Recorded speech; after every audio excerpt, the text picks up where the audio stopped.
In the last several videos, we've been talking about the approximation of 2D continuous triangles, taking a triangle, what is the deformation gradient, the polar decomposition, and strain, and so on. So the deformation gradient F is dx by dx, which we can write as I plus du by dx.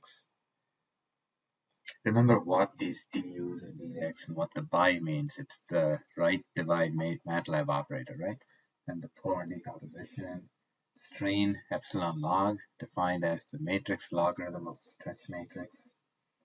The strain approximations epsilon BO and epsilon Green-Lagrange. We talked a little bit about computational advantage of the Green-Lagrange strain.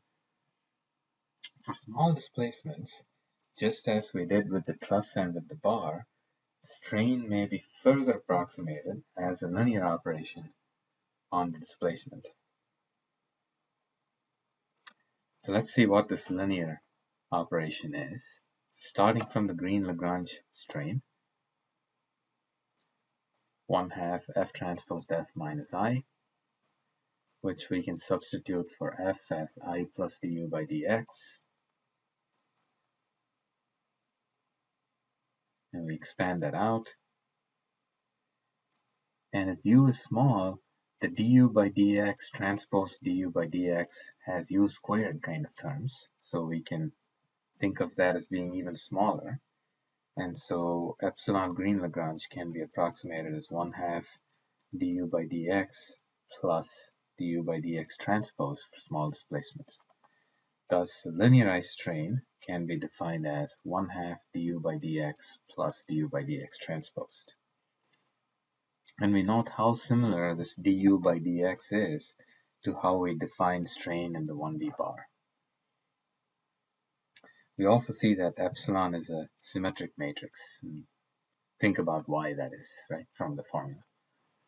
So let's try to build a Tonti diagram. We start from u, which is the displacements at the triangle vertices now, and this epsilon, which is the strain inside the triangle, and the operation that produces the strain. P is the loads at the triangle vertices. The question is, what goes in that circle down there? This we're going to consider in the next video. In the meanwhile, we can show that in the limit, when the number of triangles is increased to infinity, or more and more triangles, in the continuum limit, the strain becomes du hat x by dx 1/2 du hat x by dy plus du hat y by dx. Same term on the other side. Okay, and these terms are called epsilon xx, epsilon xy, epsilon yy. And this is a symmetric matrix.